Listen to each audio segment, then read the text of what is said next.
तो आज की रेसिपी को बनाने के लिए यहाँ पर मैंने लगभग 2 बड़े टुकड़े लौकी के ले लिए हैं। क्योंकि ये बड़े टुकड़े थे इसलिए मैंने 2 टुकड़ों में कट कर लिया ताकि इसे ग्रेट करना मेरे लिए थोड़ा सा आसान हो जाए।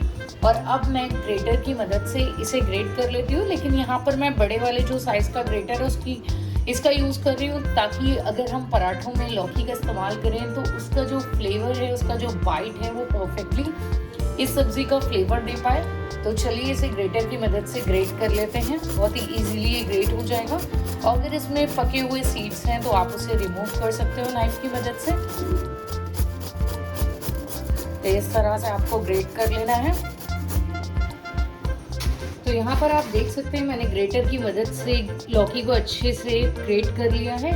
और अब मैं इसमें डाल देती हूँ नमक, क्योंकि जैसे कि आप सभी को पता है कि लौकी नमक मतलब पानी रिलीज करती है, तो अच्छे से इसे मिक्स कर देना है नमक डालने के बाद। और लगभग 1 मिनट बाद इसका पानी अच्छे से जब रिलीज हो जाएगा उसके बाद हम इसे अच्छे से निचोड़ लेंगे। तो यहाँ पर अल्हम्दुलिल्लाह मैंने क्या कर लिया है कि नमक को मिक्स किया लगभग 1 मिनट हो चुका है। तो चलिए यहाँ पर जो अब आप देख सकते हैं इस तरीके से आप देख सकते हैं कि कितना पानी है, यहाँ पर देख सकते हैं ना। तो चलिए अब मैं इसे हाथों की मदद से इसको यहाँ पर मैंने एक अलग बोल ले लिया है। और अब मैं हाथों की मदद से इस तरह से इसके जूस को अलग कर लेती हूँ। देखिए आप कितना जूस निकल रहा है, लेकिन ये जूस हमारा हम यूज़ कर लेंगे। उसके लिए थोड़ा सा आपको वेट करना पड़ेगा कि मैं इसे कहाँ पर इस्तेमाल करने वाली हूँ। हाथों की मदद से इस तरह से अच्छे से आपको इसका सारा जूस निकाल लेना है, सारी सब्जी का। तो यहाँ पर लगभग एक बड़े कटोरे के साइज का मैंने यहाँ पर गेहूं का आटा ले लिया है। सबसे पहले मैं यहाँ डालती हूँ नमक टेस्ट के हिसाब से एडजस्ट करना है, क्वांटिटी के हिसाब से। इसके साथ ही मैं यहाँ पर डाल देती हूँ फ्रेश कटा हुआ हरा धनिया। और इसी के साथ अब मैं यहाँ पर डाल रही हूँ लगभग 1 चुटकी कलौंजी। इससे जो फ्लेवर होता है वो बहुत ही ज़बरदस्त और इन्हांस हो जाता है। और इसी के साथ मैं डाल देती हूँ लगभग 1/4 टीस्पून अजवाइन। तो चलिए मैंने अभी जो लौकी का जूस निकाला था उसी की मदद से मैं आटे का डो लगा लेती हूँ। बहुत ज़्यादा हार्ड डो नहीं लगाना है, बहुत ज़्यादा सॉफ्ट डो नहीं लगाना है, क्योंकि जो पराठे बनते हैं ना तो वो थोड़े से टाइट डो के साथ ही बनना आसान होता है उसका। तो यहाँ पर मैंने डो को मतलब सारे स्पाइसेस के साथ जो भी मैंने डाला था अच्छे से मिक्स कर दिया। लेकिन अभी इसमें मैंने पंचिंग नहीं की है। लगभग 10 मिनट का इंतज़ार करने के बाद मैं इसे दोबारा से अच्छे से पंचिंग करूँगी। थोड़ा सा मैच्योर हो जाएगा इस बीच हमारा आटा। तो यहाँ पर लगभग 10 मिनट हो गए हैं। तो चलिए मैं आटे में दोबारा से एक बार इस तरह से पंचिंग कर लेती हूँ। लगभग 2 से 3 मिनट तक आपको इस तरह से आटे को पंच करना है। तो यहाँ पर मैंने डो को तैयार कर लिया है। तो चलिए लगभग 10 मिनट का और इंतज़ार करते हैं, उसके बाद हम अपने पराठों की तैयारी शुरू करते हैं। यहाँ पर मैंने जिस लौकी को अच्छे से निचोड़ के रखा था आप देख सकते हैं इस तरह से वो मैंने रख दिया था उसे कुछ देर और अब बारी आती है इसमें मसालों को देने की, मतलब स्पाइस देने की। सबसे पहले यहाँ पर मैं ऐड कर लेती हूँ बारीक कटी हुई प्याज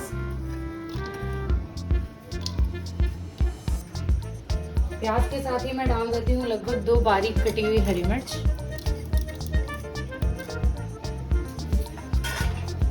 थोड़ा सा फ्रेश कटा हुआ हरा धनिया।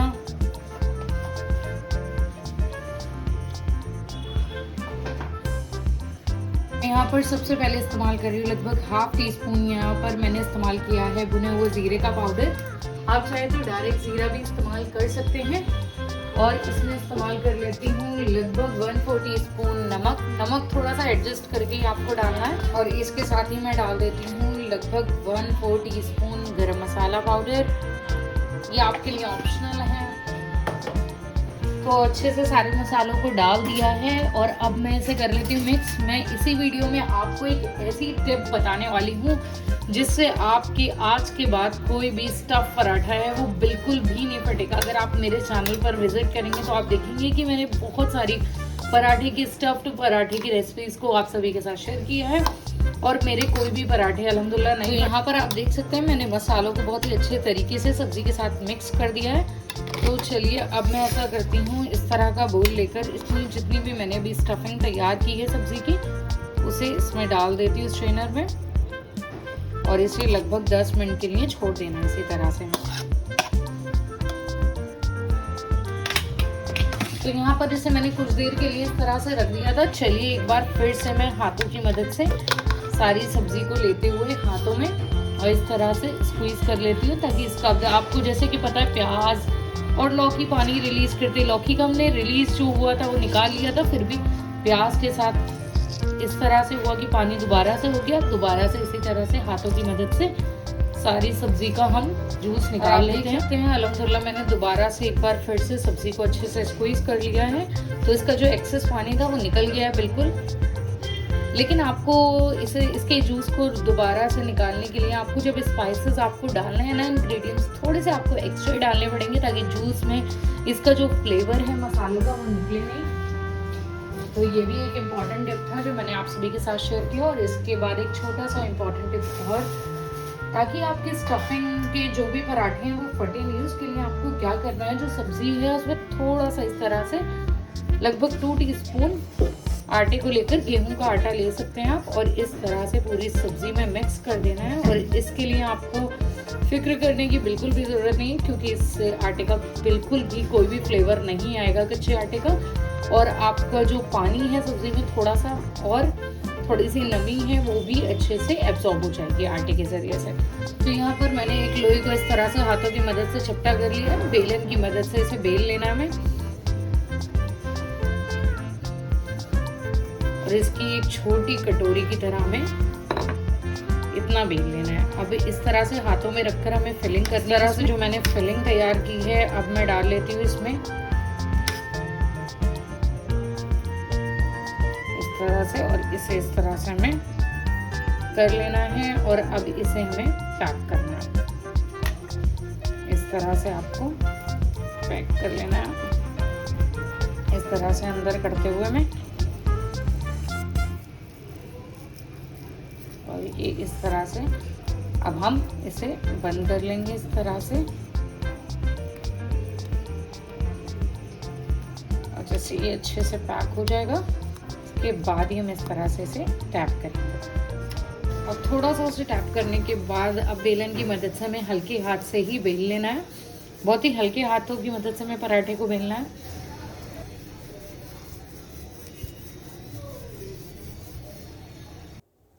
तो अब हमने पराठे को डाल लिया है पैन के ऊपर। पैन को पहले हमने प्री हीट पे रख दिया था, और उसके बाद एक तरफ से कुक होने के बाद हम उसकी ऊपरी तरफ पे ऑयल लगा लेते हैं। आप चाहें तो चम्मच या किसी भी ब्रश की मदद से अच्छे से ऑयल को ग्रीस कर सकते हैं।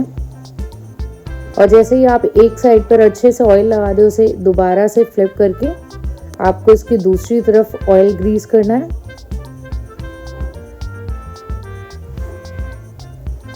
और अब हम दूसरी तरफ पर भी अच्छे से ऑयल को ग्रीस कर देते हैं। तो ये वाले पराठे आप सभी को ज़रूर ट्राई करना है, क्योंकि बहुत ही ज़बरदस्त और बहुत ही फ्लेवरफुल बनते हैं। जिस बीच मेरा पराठा तैयार हो रहा है उस बीच आप जल्दी से मेरे चैनल को सब्सक्राइब करें, and don't forget to hit bell button, ताकि आने वाली हर रेसिपी की, हर वीडियो की नोटिफिकेशन सबसे पहले आप सभी को मिल सके। प्लीज़ वीडियो को लाइक भी करें, शेयर भी करें अगर आप सभी को मेरी रेसिपीज़ पसंद आती हैं। तो इसी तरह से मैं पराठे को दोनों तरफ से अच्छे से कुक कर लेना, और आप देख सकते हैं ये कितना ज़बरदस्त लगता है। और ये वाले पराठे बहुत ही ज़बरदस्त बनते हैं। पराठे बनकर तैयार हो चुके हैं, जो बहुत ही मज़ेदार लग रहे हैं और बहुत ही स्वाद बने हैं।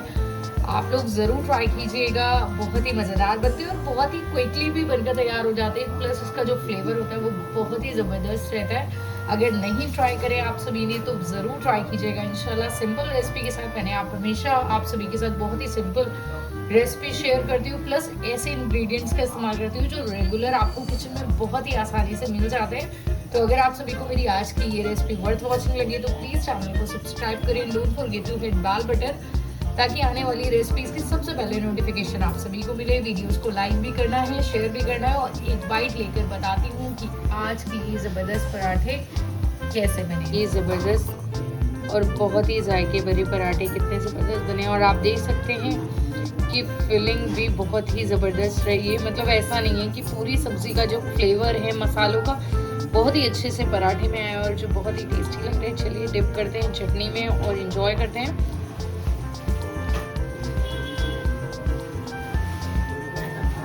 तो आज की रेसिपीज दोस्तों बहुत ही ज़बरदस्त बनी है। अगर पसंद आए तो मेरे साथ मेरे चैनल पे बने रहें। मिलती हूँ नेक्स्ट वीडियो में। अलविदा दोस्तों, अल्लाह हाफिज़।